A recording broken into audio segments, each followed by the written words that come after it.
మాట యేసు మాట నీ జీవితాన నా జీవితాన మరువని మాట యేసు మాట. రాత్రికాల సమయంలో దేవుని యొక్క మాటను మనం ఇప్పటికీ మర్చిపోని మాటలండి. ఎందుకంటే దేవుని యొక్క ప్రజలుగా దేవుని యొక్క వాక్యము అనేది మన జీవితంలో ఎప్పటికీ నిలిచి ఉండాలన్నమాట. ఎప్పటికీ నిలిచి ఉండాలి. ఎప్పుడైతే దేవుని యొక్క వాక్యాన్ని అలాగా మనం నిలిచి ఉండేలా చేసుకుంటామో నిజంగా దేవుడు అప్పుడే మనను ఆశీర్వదించగలిగిన వాడు ఉంటారు. అలాగే బైబిల్ గ్రంథంలో ఒక మాట చెప్తారు, ఎవరైతే ఈ మాటలు విని దాని ప్రకారంగా నడుచుకోగలుగుతారో వారు ధన్యులు, అంటే వారు ఆశీర్వదించబడే వారిగా ఉంటారు. దేవుని యొక్క ఆశీర్వాదాన్ని నీవు నేను పొందాలి అంటే తప్పక దేవుని యొక్క వాక్యాన్ని వినడమే కాదు, లేక చదవడమే కాదు, కానీ దాని ప్రకారంగా మనం అనుసరించే వారిగా ఉండాలి. వారే క్రైస్తవుడు అంటే. ఎందుకంటే ఈనాడు ఏదో క్రైస్తవులుగా దేవుని యొక్క మందిరానికి వెళ్ళి బైబిల్ చదువుతూ ప్రార్థన చేస్తూ ఉన్నంత మాత్రానికి వీళ్ళు క్రైస్తవులుగా చెప్పబడ్డానికి మరి లోకంలో పిలువబడతారేమో కానీ దేవుని దగ్గర మాత్రము వీరు ఆ రీతిగా పిలువబడ్డానికి వారికి ఎటువంటి అర్హత కూడా దేవుడు ఇవ్వడు. ఎందుకంటే దాని ప్రకారంగా నడవలేనప్పుడు, దాని ప్రకారంగా జీవించలేనప్పుడు దేవుడు నిన్ను గురించి కానీ నన్ను గురించి కానీ ఆయన ఏమాత్రము కూడా ఒప్పుకోవడానికి ఇష్టపడలేని వాడు. కాబట్టి రాత్రికాల సమయంలో దేవుని యొక్క ప్రజలుగా నీవు నేను కూడా దేవుని యొక్క వాక్యాన్ని ఎప్పుడు కూడా మరువకుండా దాన్ని అనుసరించే వారిగా ఉండాలి అని యేసు ప్రభువారు మనకి జ్ఞాపకం చేస్తున్నారు. కాబట్టి ఈ రాత్రికాల సమయంలో మన యొక్క వాక్య పఠనంలోకి వెళ్ళే ముందుగా అపొస్తలుల కార్యములు 5వ అధ్యాయము, ఈ రాత్రికాల సమయంలో మన యొక్క వాక్య భాగంలోకి వెళ్ళే ముందుగా మన యొక్క మన లేఖన భాగాన్ని చదువుదామండి. అపొస్తలుల కార్యములు 5వ అధ్యాయము 1 నుంచి 4 వచనాలు ఉత్తర ప్రత్యుత్తర రీతిగా మార్చి చదువుదామండి. నేను వచనం చదువుతాను, మీ వచనాన్ని మీరు స్పష్టంగా చదవడానికి ప్రయత్నం చేయండి. అపొస్తలుల కార్యములు 5వ అధ్యాయము 1 నుంచి 4 వచనాలు ఉత్తర ప్రత్యుత్తర రీతిగా చదువుదాం. అననీయ అను ఒక మనుషుడు ఉండెను, తన భార్య అయిన సఫీరాతో ఏకమై పొలమమ్మెను.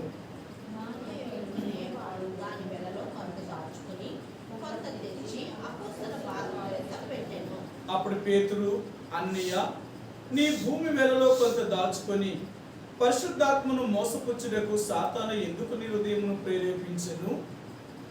అది నీ యొద్ద ఉన్నప్పుడు నీదే కదా, అమ్మిన పిమ్మట అది నీ వశమై ఉండలేదా? ఎందుకు ఈ సంగతిని నీ హృదయంలో ఉద్దేశించుకున్నావు? నీవు మనుషులతో కాదు దేవునితోనే అబద్ధమాడితివని వారితో చెప్పాను. ఈ రాత్రికాల సమయంలో చదువుకున్న లేఖన భాగాన్ని దేవుడు దీవించును గాక. ఇప్పటికే మనం జ్ఞాపకం చేసుకుంటూ వచ్చాం. అననీయ, ఈ సఫీరాలు మరి క్రైస్తవులుగా, అంటే ఆనాడు యేసు ప్రభువు వారి యొక్క శిష్యులుగా వీరు కూడా చేర్చబడిన వారే. దేవుని యొక్క వాక్యాన్ని విని వారు కూడా దేవుని యొక్క వాక్యానుసారమైన జీవితాన్ని జీవించాలనుకున్న వారే. కానీ చేయవలసి వచ్చినప్పుడు చేయలేని పరిస్థితులు కలిగిన వారు. నేటి దినాలలో మనము ఏదో చెప్పేవారమే కాదు, కానీ మనం చేసేవారుగా ఉండాలి అని దేవుడు జ్ఞాపకం చేస్తున్నాడు. ఈ రాత్రికాల సమయంలో అపొస్తలుల కార్యములు 5వ అధ్యాయంలో చూస్తే అననీయ సఫీరాలు వీరు చేయవలసి వచ్చినప్పుడు చేయలేని పరిస్థితులు కలిగిన వారు అంతవరకు కూడా వారు అనుకున్న తీర్మానం చేసుకున్నది యథార్థమే. వారు అప్పుడు దాకా యేసు ప్రభువు వారి కలక ఆనాడు శిష్యులుగా చేయబడ్డారన్న మాట కూడా నిజమే. కానీ జీవితంలో నెరవేర్చబడవలసి వచ్చినప్పుడు మాత్రమే నెరవేర్చలేని పరిస్థితులు కలిగిన వారిగా వారు పతనమైపోయిన వారిగా, పడిపోయిన వారిగా దేవుడు మనకి చూపిస్తూ వస్తున్నాడు. ఆయన ఈ రాత్రికాల సమయంలో దేవుని యొక్క ప్రజలుగా మన జీవితంలో కూడా మరి యేసు ప్రభువుని అంగీకరించిన వారు ఉంటున్న నీవు నేను కూడా మనం క్రియారూపకమైన జీవితాన్ని కలిగి ఉన్న వారమే తప్ప ఏదో క్రియలేని జీవితాన్ని కలిగిన వారం కాదు. మీ అందరికీ తెలుసు, యాకోబు రాసిన పత్రికలో అంటాడైన 2వ అధ్యాయంలో క్రియలు లేని విశ్వాసము మృతము అంటాడైన. క్రైస్తవుని యొక్క జీవితంలో క్రియ అనేది చాలా ప్రాముఖ్యమైనది అన్నమాట. క్రియ లేని జీవితం అనేది దేవునికి అంగీకారంగా ఉండదు. క్రియ కలిగిన జీవితం మాత్రమే దేవునికి అంగీకారమైనది. ఈ రాత్రికాల సమయంలో అననీయ సప్పీరాలు వీరు ఇరువురు కూడా ఏకీభవించిన వారు. నిజంగా అంటే మంచి కార్యానికైతే వీళ్ళు ఏకీభవించలేమో కానీ చెడు కార్యములకైతే మాత్రం ఇరువురు ఏకీభవించారు. చాలా కుటుంబాలలో వారు భార్య కానీ భర్త కానీ మంచికి ఎవరో ఒకరు చేయాలనుకున్నప్పుడు మరొకరు దానికి ఆటంకంగా కలుగుతూ ఉంటారు. అదే కానీ చెడు కార్యం అనుకోండి, ఆ కార్యానికి ఎవరు అడ్డు తగలడానికి ప్రయత్నించేది. మానవుడి యొక్క నైజమే చెడుని చేయగలిగిన వారు ఆకర్షించబడేవారు. కాబట్టి రాత్రికాల సమయంలో దేవుని యొక్క ప్రజలుగా యేసు ప్రభువారు నీకు నాకు జ్ఞాపకం చేసేది ఏంటి అంటే, వీరి ఇరువురు కూడా ఇలాంటి లక్షణాన్ని కలిగిన వారు. అందుకని ఒకవేళ ఇరువురు దేవుని నమ్మిన వారే కానీ శిష్యులుగా పిలువబడుతున్న వారే, దేవుని యొక్క మందిరానికి వెళుతున్నవారు, దేవుని యొక్క వాక్యాన్ని వింటున్నవారు, ఒకవేళ దేవుని యొక్క వాక్యాన్ని ఆ దినాలలో కూడా వారు తూచా తప్పకుండా మరి దేవుని యొక్క మందిరానికి క్రమం తప్పకుండా వెళుతూ ఉండేవారు. కానీ వారి యొక్క మనస్సు మాత్రము, వారి జీవితంలో మాత్రము ఈ మంచి కొరకు ఏకీభవించాలనే తత్వము లేనివారు. కానీ నిజంగా ఒకరికంటే ఒకరైనా నువ్వు తప్పు చేస్తున్నావు అని చెప్పడానికి వీరు భయపడుతున్నారు. ఎందుకంటే తప్పది, మనం దేవుడికి ఏం మాట ఇచ్చాము, మనం ఏం చేస్తున్నాము. ఎందుకంటే మనం ఏదైనా ఒక తీర్మానం చేసుకున్నాము అంటే అది మనుషులతో చేసినట్లు కాదు తీర్మానం, అది దేవుడితోటే చేస్తున్నట్లు. ఎందుకంటే బైబిల్ గ్రంథంలో ఒక మాట మీకు చూపిస్తాను. మన దేవుడు ఎవరు అంటే మనం మాట్లాడే ప్రతి మాటను వింటున్న దేవుడు ఆయన. మలాకీ గ్రంథము 4వ అధ్యాయము, క్షమించండి 3వ అధ్యాయము, మలాకీ గ్రంథము 3వ అధ్యాయము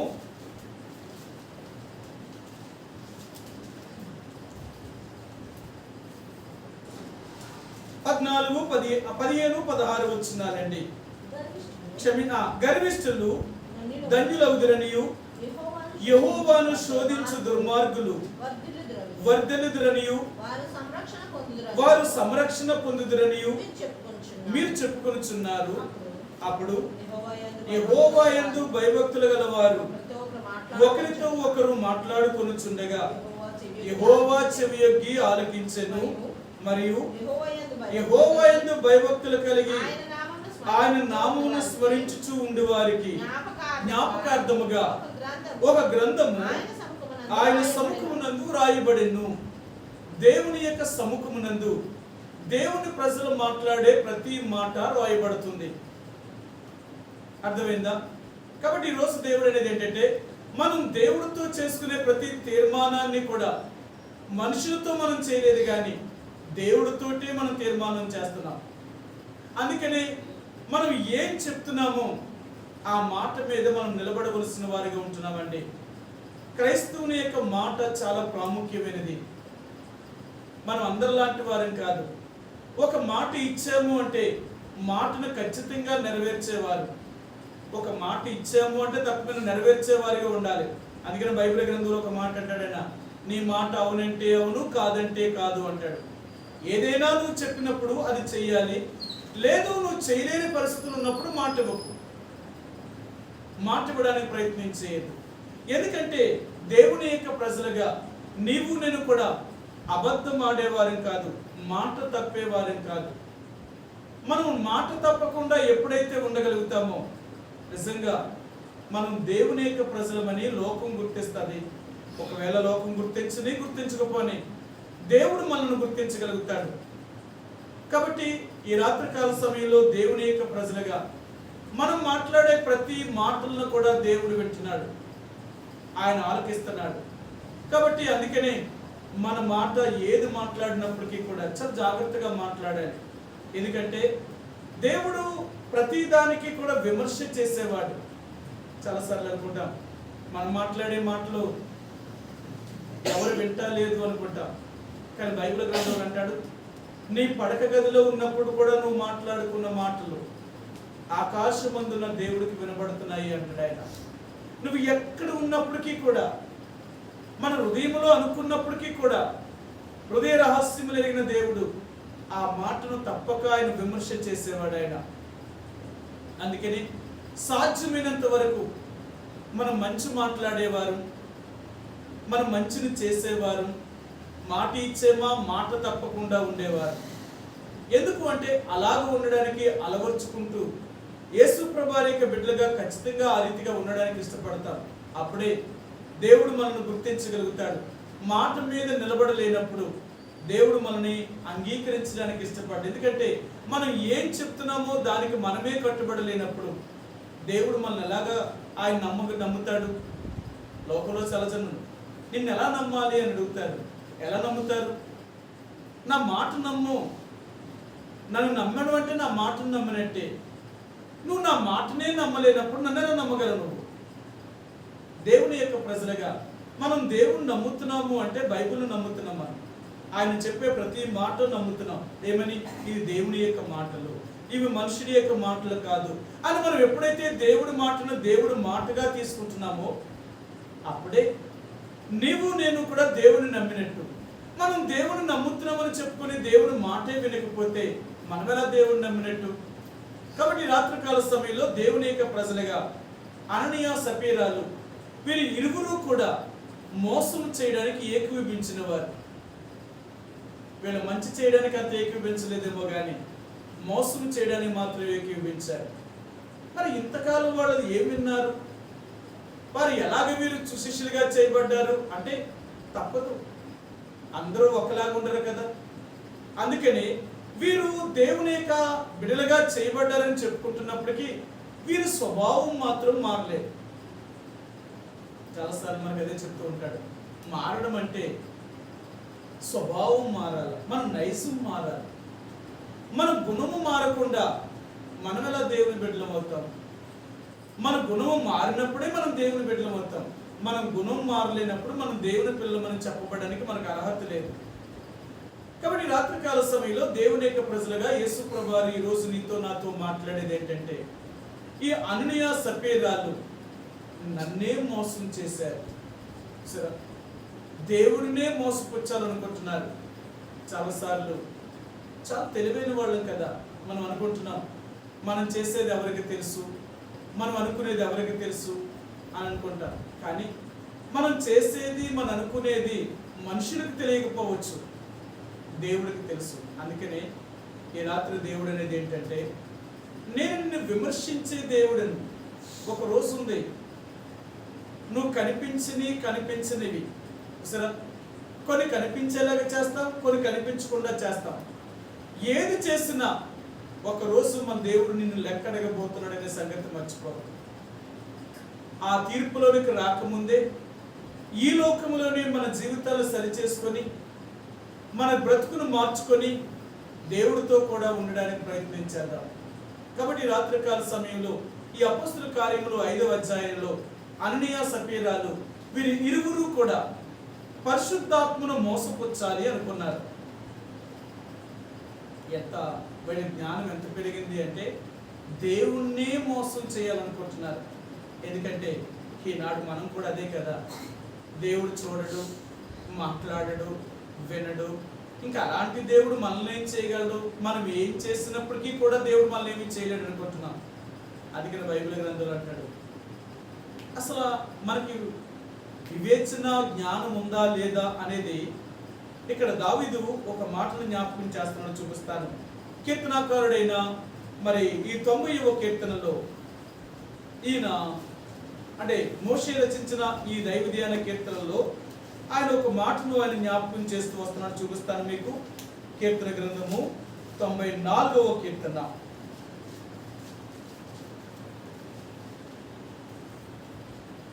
8-9 వచనాలండి. 8-9 వచనాలు. కీర్తన గ్రంథము 94వ అధ్యాయము 8వ వచనము 9వ వచనం. జనులలో పశుప్రాయులారా దీన్ని ఆలోచించుడి, బుద్ధిహీనులారా మీరు ఎప్పుడు బుద్ధిమంతులవుదురు? చెవులను కలగజేసిన వాడు వినకుండునా?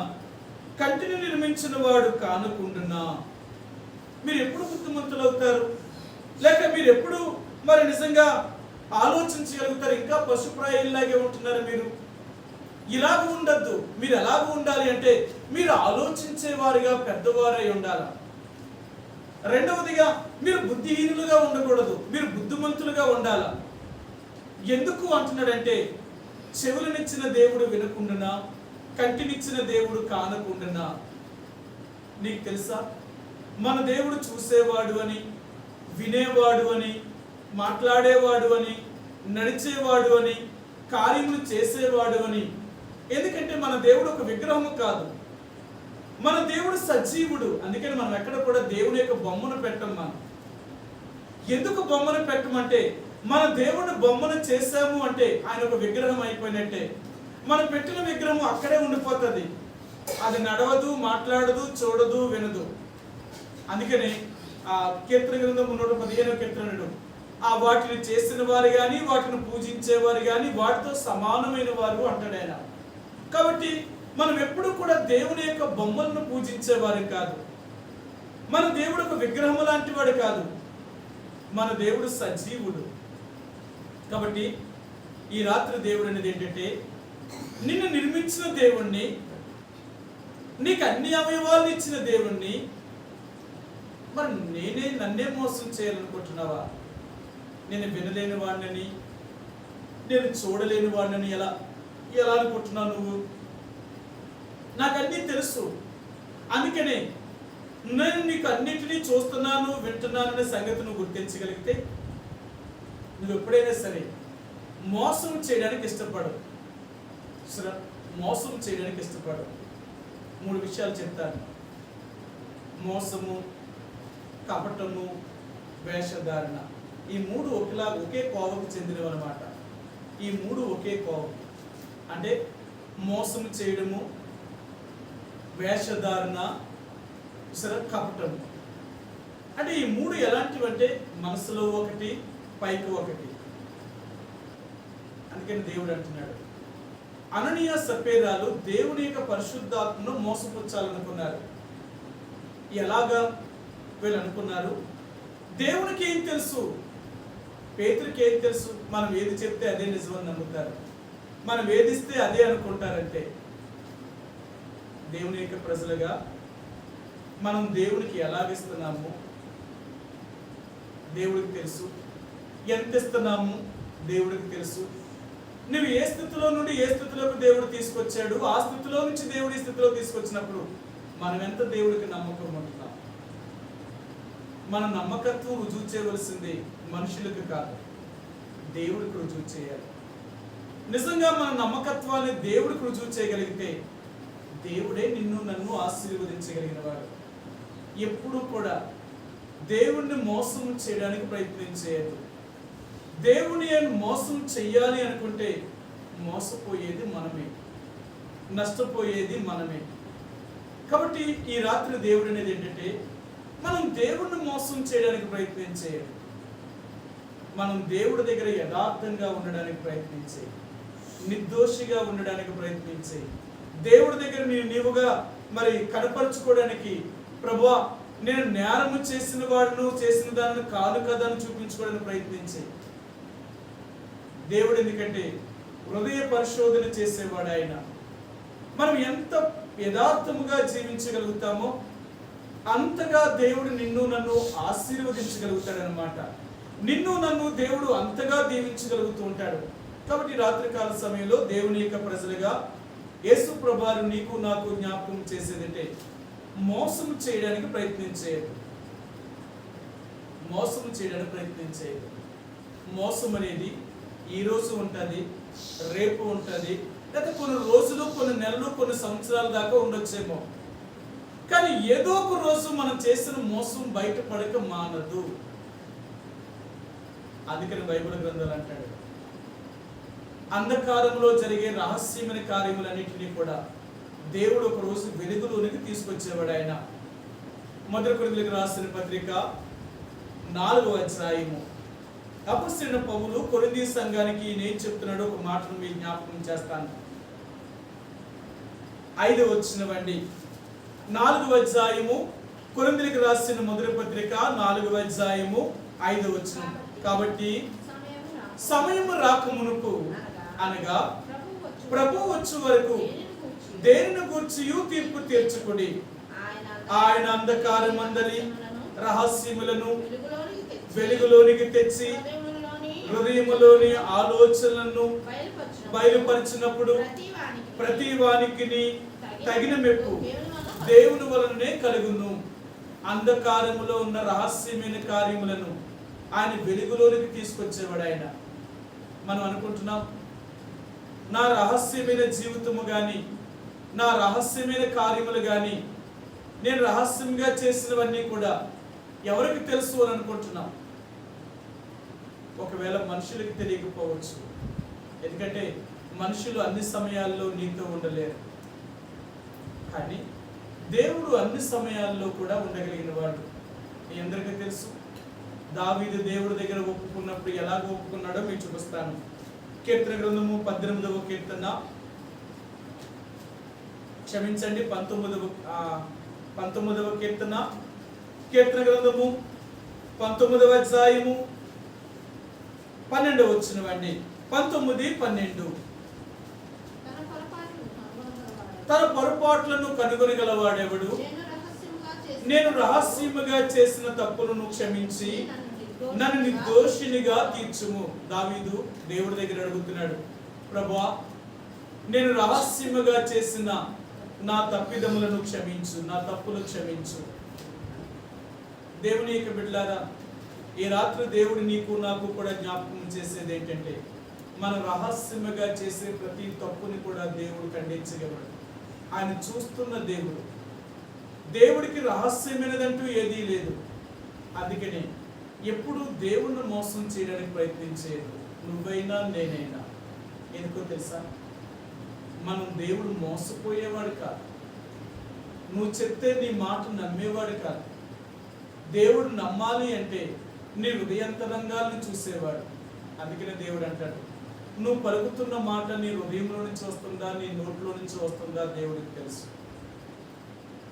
నీ హృదయము నా హృదయము ఎలాగుందో దేవుడికి అన్నీ ఎరిగిన వాడు. ఆయన ఏది ఎరగలేని వాడేమీ కాదు. కాబట్టి ఈ రాత్రికాల సమయంలో దేవుడు అనేది ఏంటంటే, నన్ను మోసపుచ్చాలని నువ్వు ఎప్పుడు ప్రయత్నించే. నేను మోసపోయే దేవుడు కాదు. ఎందుకంటే చాలాసార్లు మనం ఏం చేస్తాం తెలుసా, మనం చెప్పేది ఒకటి, మనం చేసేది ఒకటి. దేవుడు అంటున్నాడు, నువ్వేం చేస్తావో నాకు తెలియదా, నువ్వేం చెప్తున్నావో నాకు తెలియదా. మనం ఏం చేస్తున్నామో తెలుసు, ఏం చెప్తున్నామో తెలుసు, కానీ ఎదుటి వాళ్ళు గ్రహించలేరు. కొన్నిసార్లు ఎదుటి వారు దాన్ని అర్థం చేసుకోలేకపోవచ్చు, ఎదుటి వారు మనం చెప్పే మాటను నమ్మొచ్చు, కానీ దేవుడు మాత్రం ఎప్పుడూ అలా మోసపోయే దేవుడు కాదు. అందుకని రాత్రి దేవుడు అంటున్నాడు, మోసం చేసామా, నిజంగా మనము మోసంలోనే పడతాము. ఈరోజు కాకపోవచ్చు, రేపు కాకపోవచ్చు, ఏదో ఒక రోజు నువ్వు చేసిన పనిని నీకు అదే పరిస్థితి చేయబడుతుంది అనమాట. అందుకని బైబిల్ గ్రంథాలు అంటాడు, నువ్వే కొలత కొలుస్తావో అదే కొలత నీకు కూడా కొలవబడతాడు. మనం ఏం చేస్తామో దాని ఫలితాన్ని మనం అనుభవించాలి. మనం బలం ఉన్నంతసేపు దాని ఫలితం అనుభవించకపోవచ్చేమో, కానీ మనం బలహీనమైనప్పుడు మాత్రం ఖచ్చితంగా మనం ఆ రీతిగా మరి దాని శిక్షను అనుభవించవలసిన వారిమే. కాబట్టి రాత్రికాల సమయంలో దేవుని యొక్క ప్రజలుగా యేసు ప్రభువు చెప్పేదంటే, నువ్వు మోసం చేయాలని ప్రయత్నించే అలాంటి ఆలోచనే మనకు రావద్దు. అననీయ సఫీరాలు పరిశుద్ధాత్మనే మోసపుచ్చాలి అనుకున్నారు. వారి మనసులో ఎలాంటి కోరిక పుట్టిందో చూడండి. వారి మనసు మారిపోయింది. ఇంతకు ముందులాగే వీరు లేరు. సరే, కారణం ఏంటంటే అప్పుడు దాకా వీరు మంచివారే, కానీ ఎప్పుడైతే వాళ్ళకి ఆస్తి డబ్బు కనిపించిందో మారిపోయారండి. మారేది మనందరికీ తెలుసు కదా. ఈనాడు క్రైస్తవులుగా దేవుని బిడ్డలుగా చేయబడిన వారు, లేక ఈనాటి నుంచే కాదు అనాది కాలం నుండి కూడా యేసు ప్రభువుని అంగీకరించిన వారు కానీ, లేక ఇశ్రాయేలు ప్రజలు కానీ, వారు లేనప్పుడు ఒకలాగా ఉన్నారు, ఉన్నప్పుడు ఒకలాగున్నారు. ఎందుకు అంటే లేనప్పుడేమో దేవుడికి నమ్మకంగా యథార్థంగా జీవించడానికి ప్రయత్నం చేశారు. దేవుడు వారి నమ్మకత్వాన్ని, వారి నిజ జీవితాన్ని చూసి దేవుడు వారిని ఆశీర్వదించిన తర్వాత, కలిగిన తర్వాత మాత్రం అలాగ వారు లేరు. వారి స్థాయి మారిపోయింది, వారి స్థితి మారిపోయింది. అందుకనే బైబిల్ గ్రంథంలో మీరు చెప్పారు, ప్రతి మనుషుడు కూడా తన కలిగిన స్థితి ఎందుకు సంతోషిస్తున్నాడు. ఈ స్థితి దేవుని వల్లనే మనకు కలిగిందే తప్ప మనంతటి మనం కలగలేదు. అందుకనే దేవుడు అంటాడు, నువ్వు ఇప్పుడున్న స్థితిని బట్టి అతిశయించొద్దు అంటాడు ఆయన.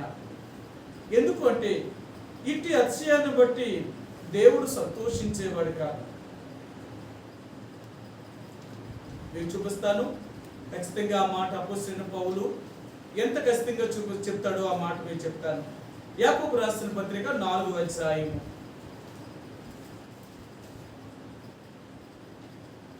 16వ వచనం. 4వ అధ్యాయము యాకోబు రాసిన పత్రిక 4వ అధ్యాయము 16వ వచనం. ఇప్పుడైతే మీరు మీ డంబముల యందు అతిశయపడుచున్నారు, ఇట్టి అతిశయమంతయు చెడ్డది. ఆయన అంటున్నాడు, ఇట్టి అతిశయమంతయు చెడ్డది. ఎందుకు అంటున్నాడు అంటే, ఇప్పుడు మీరు కలిగి ఉన్న స్థితిని బట్టి సంతోషిస్తున్నారు, డంబముగా మాట్లాడుతున్నారు. మాకేంటి, మాకేం తక్కువ, మాకెవరు చెప్తారు, మేమెవరి మాట వినాలి. ఎందుకు అంటే మన స్థాయి పెరిగింది కదా. నిజమే, మన స్థాయి పెరిగినప్పుడు మనం ఒకలా మాట్లాడుతున్నాం, స్థాయి లేనప్పుడు ఒకలాగా ఉన్నాం. ఇశ్రాయేలు ప్రజలకు దేవుడు ఆనాడు ప్రవక్తలు పంపించినప్పుడు వాళ్ళు దేన దశలో ఉన్నప్పుడు వెంటనే దేవుడికి లోబడేవారు. ఇది దేవుడు మాట అని తీసుకునేవారు, ఇది దేవుడే మా కోసం చెప్తున్నాడు అనేవారు. వాళ్ళన్నీ కలిగిన తర్వాత అదే ప్రవక్తలు వాళ్ళ దగ్గరికి వెళ్ళి చెప్తే, మీరు అబద్ధం ఆడుతున్నారు, మా కీడు కోరుతున్నారే తప్ప మా మేలు కోరలేరు, మేము బాగుపడడం మీకు ఇష్టం లేదన్నమాట, అందుకే మాకు ఇలా చెప్తున్నారు అని ఆ ప్రవక్తలనే కొట్టి చంపేశారు. చూసారా, వాళ్ళ కష్టాల్లో ఉన్నప్పుడేమో ప్రవక్త చెప్పినప్పుడు దేవుడు మాట అన్నారు. వాళ్ళ కష్టాలు తీరిపోయిన తర్వాత, దేవుడు అన్ని ఇచ్చిన తర్వాత అదే దేవుడు ఒక మాటను మళ్ళీ అదే ప్రవక్త చెప్పినప్పుడు, లేక ప్రవక్తల ద్వారా మాట్లాడినప్పుడు వారు అబద్ధం ఆడారని అదే ప్రవక్తలు చంపేశారు. ఈనాడు కూడా అంతేనండి. దేవుని యొక్క సేవకులైన వారిని దేవుని స్థితిలో ఉన్నప్పుడు ఎంతో ప్రేమించారు విశ్వాసులు. దేవుని సేవకుడు ఏం చెప్పినా దేవుడు మాటగా తీసుకున్నారు. వాళ్ళకి ఆస్తి డబ్బు కలిగిన తర్వాత వాళ్ళు ఏం చేశారంటే, నువ్వెవరో మాకు చెప్పడానికి, మాకు చెప్పేంత స్థితిలో నువ్వు ఉన్నావా అని దేవుని సేవకుడి మీదే వారు తిరుగుబాటు చేసిన వారు. ఇదేదో ఈరోజు నిన్న మొన్న జరుగుతుంది కాదు, అనాది కాలం నుండి కూడా మనుషులు ఇలాగే ఉన్నారండి. స్థితి మారితే ఒకలాగా, స్థితి బాగోకపోతే ఒకలాగా. కానీ ఈరోజు మరలా దేవుడు అంటున్నాడు, నీవు నేను అలాగ ఉండకూడదని మరలా దేవుడు చెప్తున్నాడు ఆయన. ఎందుకు అంటే అననీయ సప్యరాలకి డబ్బు కనిపించబోయేటప్పటికి వాళ్ళకి మనసు మారిపోయింది. వాళ్ళ మనసు మారింది. ఇంతకు ముందు ఆలోచించినట్లుగా ఆలోచించలేదు. ఇప్పుడే వాళ్ళ మనసు ఎందుకు మారింది అంటే, ఆ డబ్బును చూడగానే, ఐశ్వర్యాన్ని చూడగానే వారు అనుకున్నారు, వాళ్ళ స్థితి అంటే ఇంత డబ్బు మనకు వస్తుందని ఊహించలేదు, ఇంత డబ్బు మనకు వచ్చింది అని వారు అతిశయించడానికి ప్రయత్నం చేశారండి. వారు దేవుని యొక్క పరిశుద్ధాత్మనే మోసం చేయాలనుకున్నారు. ప్రియ సహోదరి సోదరా, ఈ రాత్రికాల సమయంలో దేవుడు అంటున్నాడు, నన్ను ఎప్పుడు మోసం చేయాలనే ఆలోచన నీకు కూడా రాకూడదు, అది నీ తలంపుల్లోని కూడా రాకూడదు. ఎందుకు అంటే మనం దేవుణ్ణి ఎప్పటికీ మోసం చేయలేము. మనం మోసం చెయ్యాలనుకుంటున్నాం అనుకోండి, మనల్ని మనమే మోసం చేసుకుంటున్నాం. అందుకని బైబిల్ గ్రంథంలో అంటాడు, నువ్వు నా వాక్యాన్ని వింటూ దాని ప్రకారంగా నడవకపోతే నిన్ను నువ్వే మోసం చేసుకుంటున్నావు, ఎవరినో మోసం చేస్తా లేదు. కాబట్టి రాత్రికాల సమయంలో ఆ అన్నయ్య సపీరాలు ఇరువురు కూడా భార్య భర్తలు దేవుడి యొక్క పరిశుద్ధాత్మను మోసపుచ్చాలనుకున్నారు. సరే, అన్నయ్య అమ్మిన దాంట్లో కొంత దాచుకున్నారు, కొంత తీసుకొచ్చి పేతురు యొక్క పాదముల దగ్గర పెట్టి, అయ్యా మా భూమిని అమ్మేసాము, ఇదిగో ఇంతకు అమ్మేము, ఆ డబ్బును తీసుకొచ్చి మీకు ఇస్తున్నాము అని చెప్పారు. ఇప్పుడు పేతురు అంటున్నాడు, అననీయ నువ్వు అమ్మక ముందు ఆ భూమి నీదే కదా, అమ్మిన తర్వాత కూడా అది నీ డబ్బే కదా, మరి ఎందుకు అది నీ డబ్బు అయ్యింది కూడా నువ్వే అబద్ధం ఆడుతున్నావు? చాలాసార్లు మన డబ్బుల గురించి మనమే అబద్ధం ఆడతాం. డబ్బు ఎలాంటిదో తెలుసండి, ఎన్ని మోసాలైనా చేస్తుందండి డబ్బు. చాలాసార్లు డబ్బు ఎలాంటి మనతో అన్ని మోసాలు చేస్తూ ఉంటుంది. ఏంటంటే ఎన్ని అబద్ధాలు ఆడతాడు. దేవుని బిడ్డలనే వారు అబద్ధం ఆడకూడదు. కానీ డబ్బు అనేది మనతో ఎన్ని అబద్ధాలు ఆడిస్తుందో, తెల్లారు లేచి దగ్గర నుంచి పడుకునేదాకా ఈ డబ్బు కోసం ఎన్ని అబద్ధాలు ఆడుతుందో సార్. ఉండి లేదని చెప్తాం, మన దగ్గర ఉన్నప్పటికీ కూడా లేదని చెప్తాం. ఒకవేళ ఎవరైనా సమస్యతో ఉంటే, మనకి ఏదైనా సహాయం అడిగితే మన దగ్గర ఉన్నప్పటికీ కూడా లేదని చెప్తాం. బైబిల్ గ్రంథం అంటాడు, నీ దగ్గర డబ్బును కలిగి ఉండి ఒకవేళ ఎవరైనా నీ దగ్గర సహాయం పొందడానికి వచ్చిన వారికి అది నీ దగ్గర ఉంచుకొని కూడా అది నువ్వు సహాయం చేయకపోతే అది నిజంగా మనకి పాపంగానే ఉండిపోద్దట. సరే, మీకు ఆ మాట చూపిస్తాను. సామెతల గ్రంథము.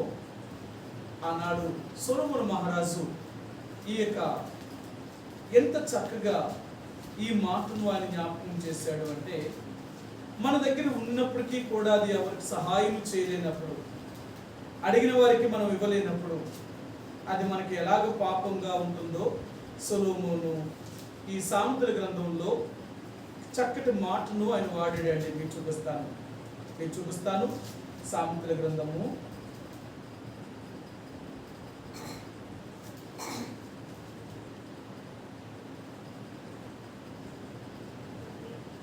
ఎంతండి? 28.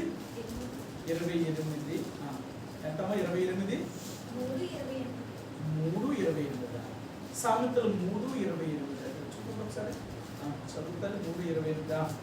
ద్రవ్యము నీ యొద్ద ఉండగా రేపు ఇచ్చదను పోయి రమ్మని నీ పొరుగువానితో అనవద్దు. నీ పొరుగువాడు నీ యొద్ద నిర్భయముగా నివసించినప్పుడు వానికి అపకారము కల్పింపవద్దు. మన దగ్గర ఉండి కూడా మనం సహాయం చేయాలి. అందుకనే దేవుడు అంటున్నాడు, డబ్బు అనేది అబద్ధం ఆడించేది. దేవుడు అంటాడు, అబద్ధం ఆడే వాళ్ళందరినీ కూడా దేవుడు క్షమించలేడట.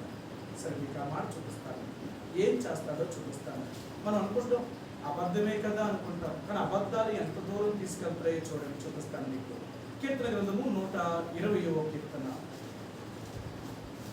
కీర్తన గ్రంథము 120వ అధ్యాయము 2వ వచనం అండి. 122వ వచనం. యెహోవా అబద్ధమాడు పెదవుల నుండి మోసకరమైన నాలుక నుండి నా ప్రాణమును విడిపించుము. మోసకరమైన నాలుక ఆయన నీకేమి చేయును? ఇంతకంటే అధికముగా నీకేమి చేయును? తంగేడు నిప్పులతో కూడిన బాణములను, బలాఢ్యుల వాడిగల బాణములను నీ మీద వేయును. అబద్ధము అనేది మన దృష్టిలో చిన్న నేరమే కనపడుతుంది అన్నమాట. అబద్ధం అనేది చిన్నది మన దృష్టిలో, కానీ అబద్ధం అనేది దేవుని దృష్టిలో చాలా పెద్దది. అందుకని బైబిల్ గ్రంథంలో ఆయన అంటాడు, అబద్ధమును ప్రేమించి జరిగించే వాడేను ఆ రాజ్యములో ప్రవేశించలేడట కదా. మనందరికీ తెలుసు కదా. ప్రకటన 21వ అధ్యాయము 27వ వచనమండి. 21, 27.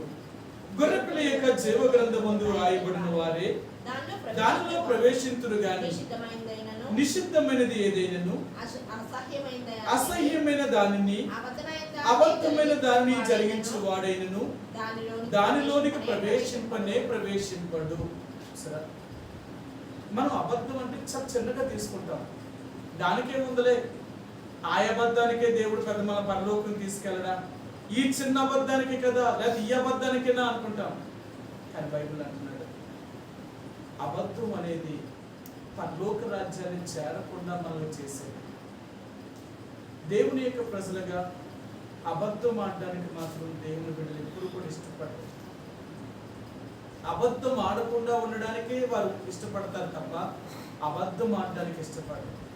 బైబిల్ గ్రంథంలో చాలా మంది ఇలాగా అబద్ధం ఆడుతూ వచ్చారు. అబద్ధం ఆడినప్పుడల్లా వారి జీవితంలో ఎంతో నష్టపోయిన వారు. మనం అనుకుంటాం అబద్ధాలే కదా అనుకుంటున్నాం. చాలాసార్లు మనం కాపాడుకోవడానికి అబద్ధం ఆడుతూ ఉంటాం. కానీ దేవుడు అంటున్నాడు, నిన్ను కాపాడుకోవడానికి నువ్వు అబద్ధం ఆడినంత మాత్రం అబద్ధం నిజమైపోదు. అబద్ధమే. దేవుని యొక్క ప్రజలు ఎప్పుడు కూడా ఉన్నది ఉన్నట్లుగా మాట్లాడతారే తప్ప అబద్ధం మాట్లాడరు. ఈ లోక జ్ఞానం ఏంటో తెలుసా? ఈ లోకంలో చాలా తెలివైన వాళ్ళు ఉన్నారు. నేను చాలా మందిని చూశాను. వాళ్ళు ఎన్ని అబద్ధాలు ఆడతారంటే వాళ్ళు ఆడింది అసలు అబద్ధమే కాదని వాళ్ళు ప్రూవ్ చేస్తారు, నిజం రుజువు చూపిస్తారు. మమ్మల్ని మేము కాపాడుకోవడానికి అబద్ధం ఆడేమే తప్ప మేము అబద్ధం ఆడాలని ఆడలేదు. ఆ సమయానికి అలా అబద్ధం ఆడకపోతే మాకు పెద్ద అపాయం జరుగునంటారు. కానీ నువ్వు ఆ అపాయాన్ని తప్పించుకోవచ్చేమో, కానీ దేవుడి దగ్గర మాత్రం తప్పించుకోవాలి. దేవుడి దగ్గర అబద్ధం అంటే నువ్వు తప్పించుకోవడానికి అబద్ధం ఆడినా దేవుడు దాన్ని ఏమీ క్షమించలేడు. నిన్ను తప్పించుకొని నిజమే చెప్పు, యథార్థంగా మాట్లాడు, దానికి అందులో తప్పే ఉంది. కానీ దాన్ని కూడా ఎందుకు అబద్ధం ఆడాలా? కాబట్టి ఈరోజు మనకి ఏమైపోయిందంటే అబద్ధం ఆడడం అనేది ఒక ఆటలాగా అయిపోయింది. అబద్ధాలు ఆడుతున్నాం అన్నమాట. ఎలాగ ఆడుతున్నాం అంటే ప్రతిరోజు ఆడుతున్నాం ఆట.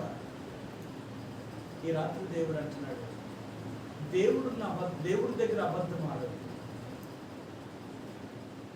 నువ్వు దేవుడి దగ్గర యథార్థం ఉంటే మనుషుల దగ్గర యథార్థం ఉంటుంది. నువ్వు దేవుడి దగ్గర యథార్థత లేకపోతే మనుషుల దగ్గర కూడా యథార్థత ఉండదు.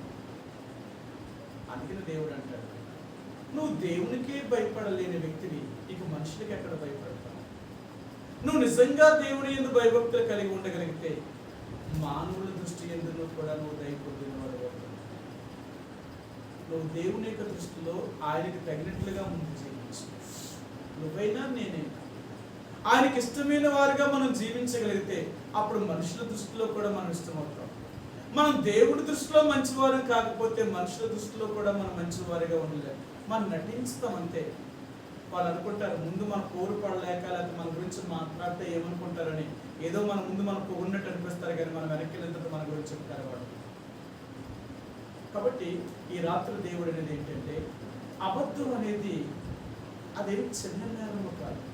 అననీయ సఫీరాలు అనుకున్నారు, ఈ చిన్నదానికి కూడా మనం మరి దేవుడి దగ్గరికి వెళ్లకుండా మనం ఉండిపోతామా ఏంటి? మన డబ్బే కదా, మన గురించి చెప్పుకుంటే తప్పే ఉంది. మనం ఏది చెప్తే అదే కదా నమ్ముతారు వాళ్ళు. వాళ్ళు ఎంత సమర్థించుకున్నారో చూడండి. భార్యాభర్తలు ఇరువురు కూడా ముందు ఎంత సమస్య ఎంత మరి వాళ్ళు పరిష్కరించుకుంటే ఎంత సమయం వారు ఆలోచించుకొని అన్ని రకాలుగా ఆలోచన చేసిన తర్వాతే వారు ఆ పేతురు దగ్గరికి ఆ డబ్బును పట్టుకెళ్ళారు. ఇద్దరు ఒక్క మాట మీదే ఉండాలి. నిన్నడిగినా నన్ను అడిగినా ఒకవేళ ఎంత కమ్మేరు అని అడిగితే ఇంతకే అని చెప్పాలా. వాళ్ళు ఇరువురు కూడా ఒక్కరోజు సమ్మతించారన్నమాట. ఇద్దరు కూడా ఒక్కలాగే తీర్మానం చేసుకున్నారు. కానీ దాని తర్వాత వచ్చే అపాయం ఏంటంటే మీ అందరికీ తెలుసు కదా. ఎప్పుడైతే పరిశుద్ధాత్మను మోసపుచ్చాలని పేతురు దగ్గరికి వచ్చి అబద్ధం ఆడారు, పేతురు ఆ మాట చెప్పగానే అననీయ పడి చచ్చిపోయాడు. ఈ చిన్న ఆ అబద్ధానికి చచ్చిపోవాలా? మరి అననీయ ఆ అబద్ధానికే చచ్చిపోతే తెల్లారు లేసిన దగ్గర నుంచి మనం పడుకునేదాకా ఎన్ని అబద్ధాలు ఆడుతున్నాం. మనం ఆడే అబద్ధాలన్నింటికి ఇంకెంత చచ్చిపోవాలంటారు? అందుకే దేవుడు అంటున్నాడు, మనం ఆడే ప్రతి అబద్ధానికి కూడా భయంకరమైన నరకం ఉంది. అందుకని అబద్ధమాడు వారు కూడా అగ్ని గంధకాలు మన గుండంలో పాలు పొందుతున్నారు కదా. ఏ మాట కూడా మీకు చూపిస్తాను. ప్రకటన గ్రంథము 20వ అధ్యాయం, క్షమించండి 21వ అధ్యాయం 8వ వచనం అండి. 21:8 వీరికి వారును అవిశ్వాసులను అసహ్యులను నరహంతకులను వ్యభిచారులను మాంత్రికులను విగ్రహారాధికులను అబద్ధికులందరూ అగ్ని గంధకములతో మండు గుండములో పాలు పొందుదురు. ఇది రెండవ మరణము. అబద్ధమును ఆడే ప్రతి ఒక్కరు కూడా వారు దేవుని యొక్క రాజ్యములోకి ప్రవేశించలేరు. మనం అనుకుంటున్నాం అబద్ధాలు చిన్నవే కదా మనం అనుకుంటున్నాం. మనం చాలా తెలివైన వాళ్ళు అనుకుంటున్నాం. అబద్ధాలు ఆడడంలో చాలా తెలివైన వాళ్ళండి. ఇంక ఎవ్వరూ కూడా దాన్ని పట్టుకోలేరన్నమాట. అబద్ధం ఆడేరంటే కదా, అబద్ధం అనేది అతికినట్టు ఉంటుంది అక్కడ. దాన్ని ఇంకెలా ఉంటుంది అంటే దాన్ని పట్టుకోలేరు ఇంకెవరు. తెలివైన వాళ్ళు, జ్ఞానం ఉన్నవాళ్ళు వీళ్ళు ఎలా చేస్తారంటే వాళ్ళు ఆడే అబద్ధం ఎలా ఉంటుందంటే అసలు ఎవ్వరికీ తెలియదు. వాళ్ళ మనసులకు వాళ్ళకి తప్ప ఇంకెవరు గ్రహించలేరు. అందుకని దేవుడు ఈరోజు అంటున్నాడు, అబద్ధం అనేది ఏదైనా అబద్ధం. అది అందుకని అంటారు అబద్ధం ఆడడానికి ప్రయత్నించే. దేవుడు అంటున్నాడు నువ్వు అబద్ధాన్ని ఆడడం కంటే నిజం చెప్పడం నేర్చుకో. నిజమే మాట్లాడు. నిన్నెవ్వరేమనుకున్నా పర్లేదు. ఈ రోజు నువ్వు చెడ్డైనంత మాత్రానికి నువ్వు చెప్పిన నిజం చెడ్డేమి కాదు, రేపైనది నిజమే. మనుషులు అర్థం చేసుకోవడం కొంత టైం పడుతుందేమో కానీ అర్థం చేసుకోగలిగితే నువ్వు చెప్పిందే నిజం అవుతుంది. ఎందుకంటే ఈ రోజు జరిగేదైనా రేపు జరిగేదైనా నిజమే జరుగుతుంది తప్ప అబద్ధం ఎప్పటికీ జరగదు. కాబట్టి నిజమే చెప్పు. నిజం చెప్పితే లోకం నమ్మదు, కానీ దేవుడు నమ్ముతాడు. లోకంతో మనకు సంబంధం ఉంది. ఈ మనుషులు నమ్మకపోవడం. మనం నమ్మేవాడు దేవుడైతే చాలు. మనుషులు నమ్మాలని మనం అనుకుంటాం, కానీ మనుషులు ఈ రోజు నమ్ముతారు, రేపు నమ్మరు. మనం ఎంత నిజాయితీగా ఉన్న మనుషులు ఏమంటారు తెలుసా? ఈనాడు ఉన్నట్టు నిన్నున్నట్టు ఈ రోజు లేదమ్మా, ఈ రోజు ఉన్నట్టు రేపు లేదమ్మా అంటారు. మనుషులు అలాంటి వాడు, కానీ దేవుడు అలాంటి వాడు కాదు. దేవుడు నమ్ముతాడు. ఆయన దేవుడు నమ్మాడు అంటే ఆయన చాలా గొప్ప దేవుడు. ఆయన నువ్వు ఈ రోజు ఎలాగున్నావు, రేపు ఎలాగున్నావు అన్నీ చూస్తాడు ఆయన. కాబట్టి దేవుని యొక్క ప్రజలుగా మనం అలవర్చుకోవాల్సింది ఏంటంటే నిజం మాట్లాడాలని ప్రయత్నించాలి. అందుకంటే అతడు ప్రమాణం చేసినట్టు నష్టము కలిగిన మాట తప్పదు. దేవుని బిడ్డని వాడు అబద్ధం మాట్లాడి ప్రయత్నించాడు. అబద్ధం ఆడేలా దానివల్ల చాలా భయంకరమైన శ్రమలు పడతాం. అది ఇప్పుడు తెలియదు, కానీ రాను ఈ అబద్ధాలు ఆడడం అలవాటు అయిపోయి మనకి ఏమైపోతుందంటే ఎన్ని రకాలుగా ఎలాంటి అబద్ధాన్ని నిజాన్ని అబద్ధం చేసేస్తాను. మనకు అబద్ధాలు ఆడడంలో మనకు ఎంతో ఎక్స్పీరియన్స్ ఉంటుంది, అనుభవం ఉంటుంది. కాబట్టి ఈ అనుభవం ఎక్కువైపోవడం వల్ల నిజాన్ని కూడా అబద్ధంగా మార్చేయగలరు. ఈ లోకాన్ని నమ్మించడానికి నిజాన్ని అబద్ధంగా మార్చగలరేమో, కానీ దేవుడిని నమ్మించడానికి మాత్రం ఈ అబద్ధాలు కూడా అందుకే దేవుడు నువ్వు నన్ను మోసం చేయి. ఎందుకంటే నేను నిన్ను నిర్మించిన వాడిని. నీ అంతరింద్రియములు నాకు తెలుసు, నీ ఆలోచనలు నాకు తెలుసు, నీ స్వభావం నాకు తెలుసు. ఇక నన్ను ఎక్కడ మోసం చేయగలను? నన్ను మోసం చేయగలిగినంత శక్తి నీకెక్కడ? కానీ మానవుడు అనుకుంటున్నాడు దేవుడినే మోసం చేయాలనుకుంటున్నాడు. ఈరోజు అంతే కదా, మనం చేసే ప్రతి, మనం ఇచ్చే డబ్బులు, మనం చేసే పని వల్ల దేవుడు మోసపోతున్నాడు అనుకుంటున్నాడు. హృదయంలో యథార్థత లేకుండా నువ్వు ఇచ్చే డబ్బు కానీ లేక నువ్వు చేసే పని కానీ దేవుడు ఏమీ అంగీకరించ ప్రేమించేవాడు కాదు.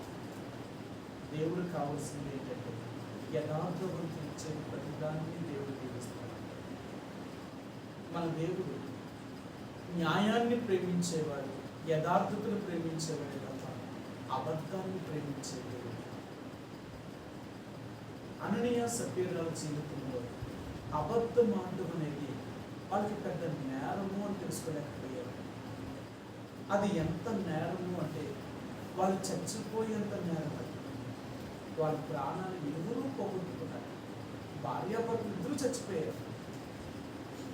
కారణం ఏంటి అంటే వాళ్ళు దేవుని యొక్క పరిశుద్ధాత్మను మోసపుచ్చడం, రెండవది పేతురు దగ్గర అబద్ధం ఆడడం.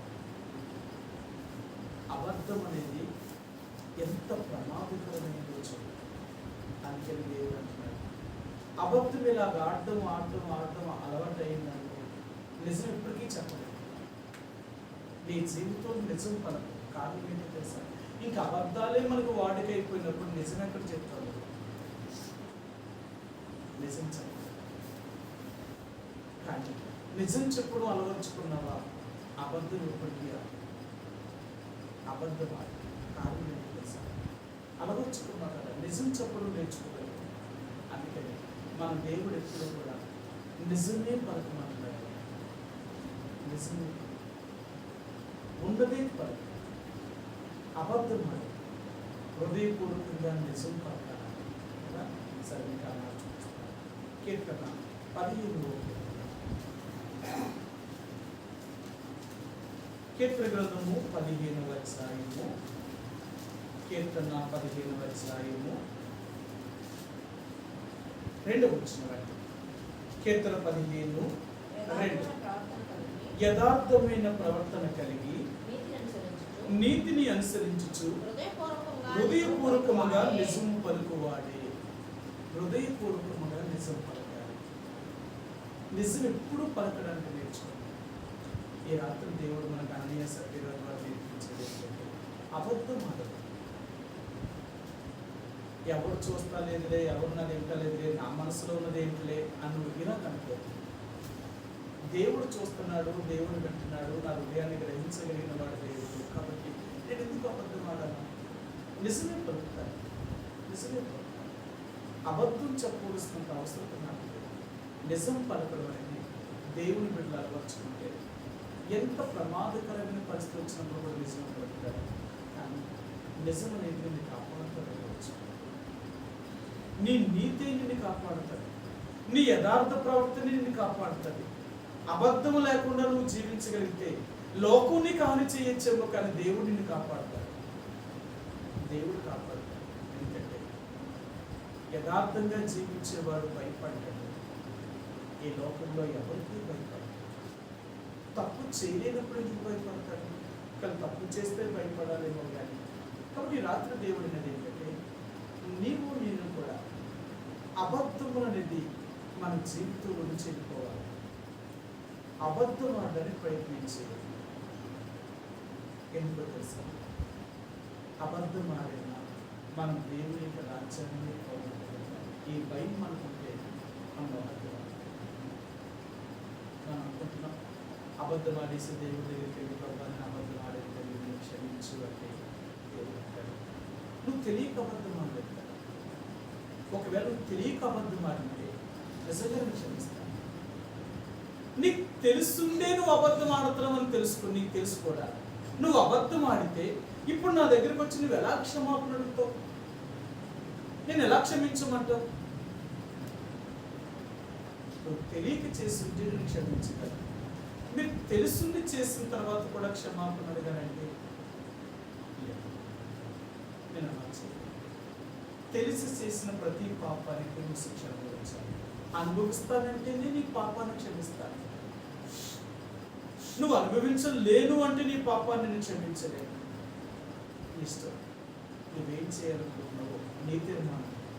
నీకు శిక్ష కావాలి అనుకుంటే నువ్వు చేసే ప్రతి దానికి భూమి మీదే శిక్ష అనుభవించాలనుకుంటే ఇష్టం నువ్వేదైనా చెప్పు. లేదు నేను ఎన్ని చేసినా సరే శిక్ష అనుభవించును అంటే మనం చనిపోయిన తర్వాత మనం చేసిన వాటికి శిక్ష అనుభవించాలి. కాబట్టి మనలో ఉండవలసిన భయం ఏంటంటే నేను చనిపోతే నేను నరకానికి పోకూడదు, నేను పరలోకం వెళ్ళాలి. నేను పరలోకం వెళ్ళాలి అంటే అబద్ధం ఆడకూడదు. అబద్ధం ఆడైనా దేవుడు నన్ను పరలోకం తీసుకెళ్ళాలి. కాబట్టి అబద్ధం ఆడకుండా నిజమే పలుకుతారు, నిజమే మాట్లాడతారు. ఏమైనా సరే నిజం చెప్పడానికి ప్రయత్నించాలి.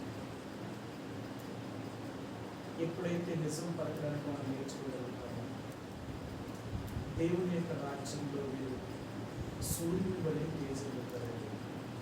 యథార్థవంతులు దేవుని యొక్క రాజ్యంలో సూర్యుని వలె తేజలుతారు.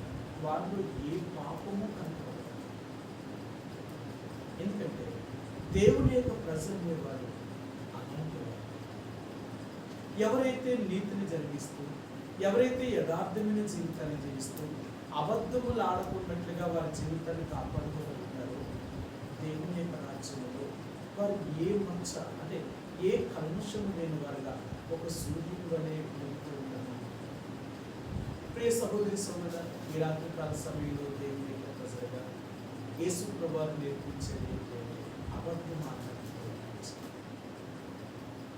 ఇక్కడి నుంచి అబద్ధాలు నాకు గౌరవించి అబద్ధం అనేది నా నోట్లో నుంచి రాకుండా ఏదైనా నిజం పలికేటట్టుగా నాకు నేర్పించు.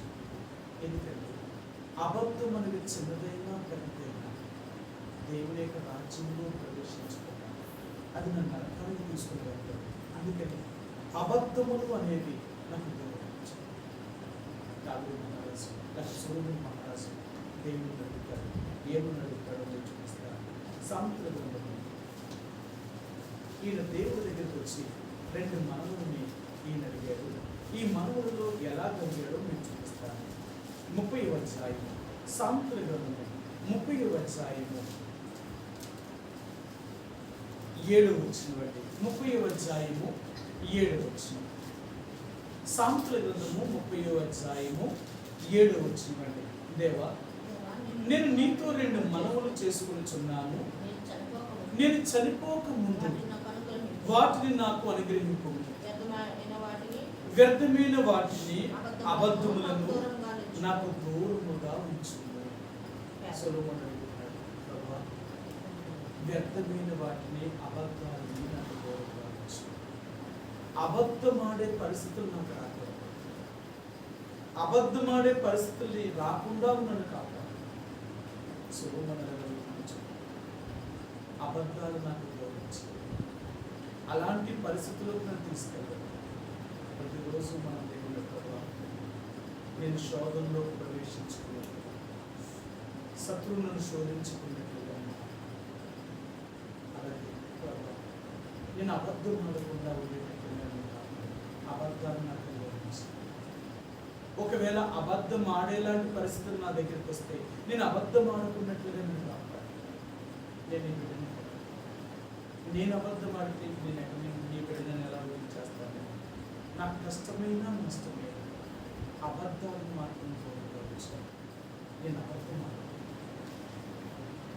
దేవుని యొక్క బిడ్డగా నీవు నేను కూడా మన జీవితంలో ఎప్పుడూ కూడా నిజం పలకడానికి ప్రయత్నించాలి. బైబిల్ గ్రంథంలో నిజం చెప్పడం వల్లే కొన్ని సమస్యలు కూడా దేవుడు మనకు పరిష్కరిస్తాడంటే మీకు మాట చెప్తాను. ఏలియా ఆ సారేపతిలో సీదోని పట్టణంలో సారేపతి గ్రామంలో ఉన్న విధవరాల దగ్గరికి ఏలియా అడిగాడు, అమ్మా నీ ఇంట్లో ఏముంది అని అడిగాడు. ఆయన కదా అడిగాడు అన్నమాట. సరే మీకు ఆ మాట చూపిస్తాను. ఏలియా ఆమెను ఏం అడిగాడో చూపిస్తాను. మొదటి రాజు రాసిన గ్రంథము 17వ అధ్యాయం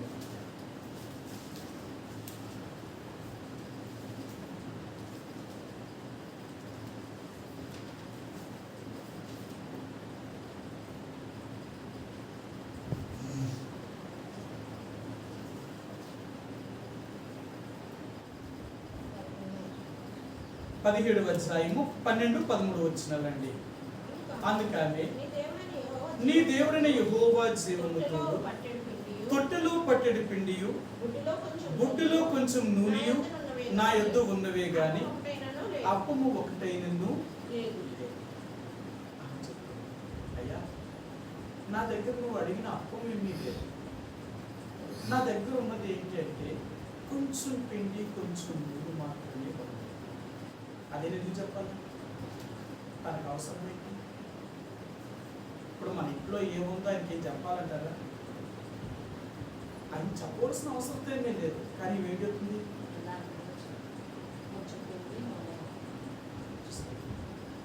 తన యథార్థ ప్రవర్తనే తన నిరీక్షణ కాదు. దేవుడు నువ్వు యథార్థంగా నువ్వు నిజం చెప్పు. నువ్వు ఎప్పుడైతే దేవుడికి నిజం చెప్తావో దేవుడిని ఆశీర్వదిస్తావు.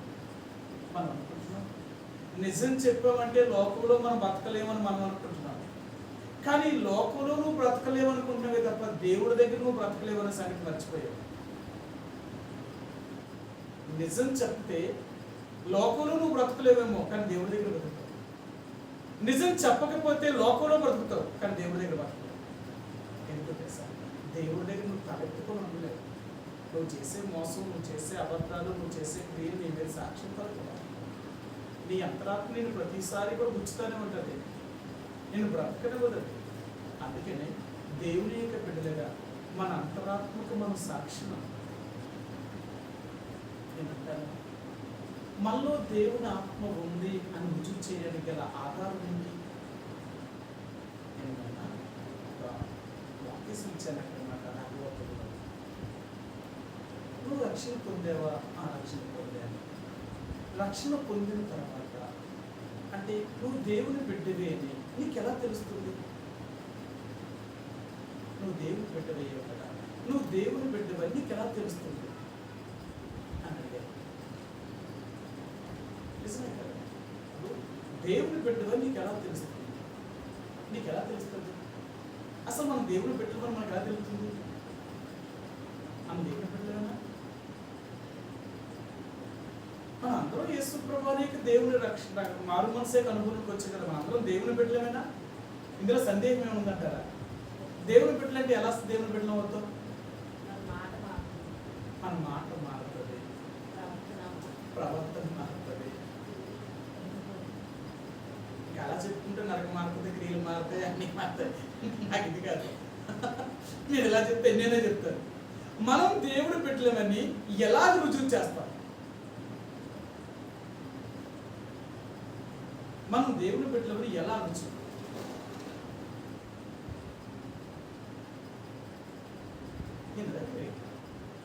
నీకు నేను బాప్తీసం ఇవ్వాలంటే ఈ ఒక్క మాట నువ్వు సమాధానం చెప్తే నేను బాప్తీసం ఇస్తాను. ఈ ఒక్క మాట నువ్వు సమాధానం చెప్పకపోతే నీకు బాప్తీసం. అయితే నువ్వు దేవుని బిడ్డలని ఎలా రుజువు చేస్తావు? ఏంటి దాని రుజువు ఏంటి? సరే, ఇంకొక మాట చెప్తాను. ఒక చిన్న బిడ్డ సండే స్కూల్కి వెళ్ళింది. సండే స్కూల్లో టీచర్ గారు తనకు అంతా కథ ఎంత చెప్పిన తర్వాత అక్కడ ఏమడిగారంటే ఒక మాట అడిగారు. మీరందరూ ఇప్పుడైనా సరే యేసు ప్రభు దగ్గర మీ పాపాలను ఒప్పుకోండి, యేసు ప్రభు దగ్గర మీ పాప జీవితాన్ని ఒప్పుకోండి, దేవుని బిడ్డగా జీవించడానికి మీరు అందరూ ఇష్టపడుతున్నారా? ఎంతమంది ఇష్టపడుతున్నారో చెయ్యొద్దని అంటే పిల్లల కదా అందరూ చేసేసారు. సరే, ఎత్తేసిన తర్వాత టీచర్ గారు ఒక మాట చెప్పారు. ఏం చెప్పారంటే, చిన్న సండే స్కూల్ అంతా మాకు అదే పాట కదా, ప్రతి ఆదివారం మా పాట ఏంటంటే గుడికాల్లో టీచర్ గారు మాతో చెప్పించారు అనమాట. ప్రభా, నేను తప్పు చేశాను, నేను పాపాత్మ నుండి నన్ను క్షమించు, నీ రక్తంతో కడిగిన శుద్ధీకరించి నీ బిడ్డగా నన్ను చేసుకోతండి అని చెప్పి చెప్పి చెప్పి చెప్పి ప్రతి సండే స్కూల్ ఇదే మాట కదా. ఇలా చెప్పి చెప్పి మాకు అలవాటు అయిపోయింది అనమాట. ఎప్పుడు రక్షణ పొందామని, రక్షణ పొందింది ఎప్పుడు మాకే తెలియదు, కానీ ఎప్పుడు ఒప్పుకుంటూనే ఉన్నారు. ప్రతి ఆదివారం, ప్రతి VBSలోని, ప్రతి సండే స్కూల్లో ఇవన్నీదే పని. కానీ ఇప్పుడు మారు మనసు పొందారు. సరే, ఆ టీచర్ గారు చెప్పిన తర్వాత పిల్ల ఆమె అందరూ ఒప్పుకున్నారు. ఒప్పుకున్న తర్వాత ఇంటికి వెళ్ళగానే వాళ్ళ అమ్మ నాన్నకు చెప్పింది అన్నమాట. అమ్మ, నేను మందిరంలో నా సండే స్కూల్లో నేను మారు మనసు పొందానమ్మా, నేను రక్షణ పొందాను అన్నారు. ఆ పాప అంటే తల్లిదండ్రులు ఎంతో సంతోషించారు. ఇంత చిన్న వయసులో నువ్వు యేసు ప్రభువుని నమ్మకం చాలా సంతోషించాలి అన్నారు. సరే, ఆ పాప సోమవారం వల్ల స్కూల్కి వెళ్ళింది.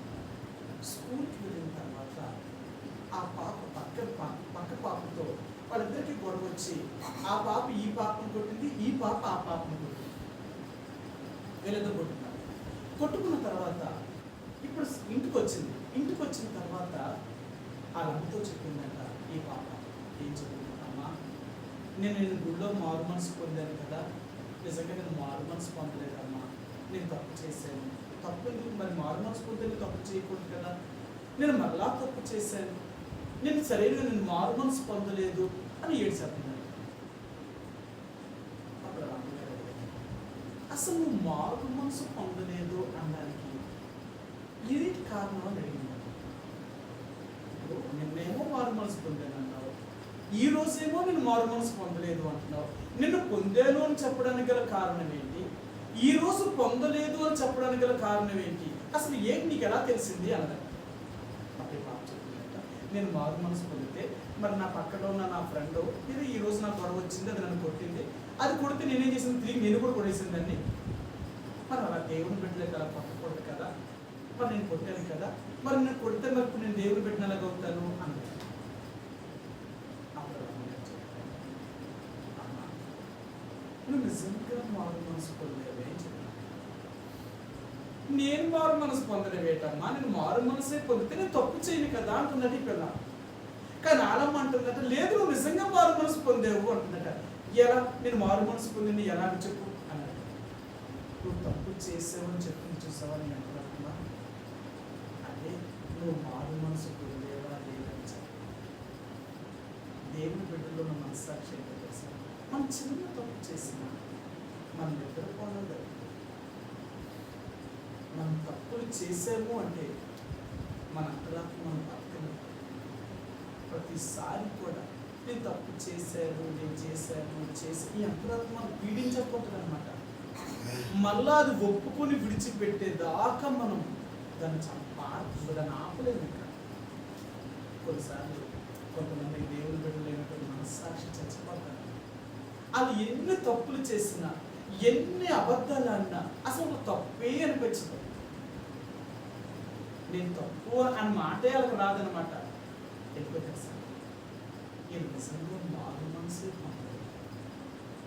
నేను తప్పు చేస్తున్నాను పశ్చాత్తాపం కూడా దేవుని ఆత్మ కూడా వారికి చెప్పదు. ఎందుకు చెప్పదంటే పరిశుద్ధాత్మ వారిలో చచ్చిపోయింది. అంటే ఈనాడు క్రైస్తవులు ఎన్ని తప్పులు చేస్తున్నా వాళ్ళకి తప్పు అనిపిస్తారు. ఏం తప్పు చేయలేదండి, మీరు అనుకుంటున్నారు అలాగే నేనేం తప్పు చేయలేదని తిరిగి వాదిస్తున్నారు. అంతే వాదిస్తున్నారు. అంతే దేవుని పెట్టినప్పుడు తెలుసు వాదించేవారు కాదు అంటారు. వారు తమ వాదములు ఎందుకు గట్టిలేరు. తప్పుని కూడా వాళ్ళు నిజమని రుజువుపించడానికి ఎంత వాదన చేయగలుగుతారు, ఎంత వాదన చేయగలుగుతారు. దేవుని బిడ్డ అలాంటి వారు వీళ్ళు వాదన చేసేవారు. తప్పు చేయకపోయినా నువ్వు తప్పు చేసావు అంటే లోబడి ఒప్పుకోవడానికి ఇష్టపడతావు.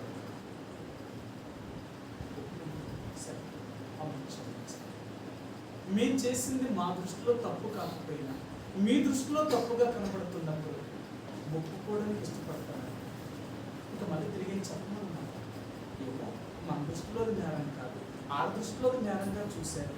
సరే మమ్మల్ని క్షమించండి, మీ దృష్టిలో మీరు తప్పు చేసిన వాడు మాకు చెప్పినారు కదా, మమ్మల్ని క్షమించండి అంటారు. కానీ అది రుజువు చేయమని కూడా అడగారు. దేవుని బిడ్డలో అన్యాయంగా నిందించబడేవారు, తప్పు చేసి నిందించబడ్డాక తప్పు చేయకుండా నిందించబడేవారు. అదే దేవుని బిడ్డ లక్ష్యం. నువ్వు నేను దేవుని బిడ్డనని ఎలా రుజువు చేస్తామో తెలుసా? మన అంతరాత్మ మనం చేసే ప్రతి పొరపాటుకి తప్పు అని చెప్తూ అనుక్షణం కూడా మనం ఏది చేసినా అది మనకు తప్పు.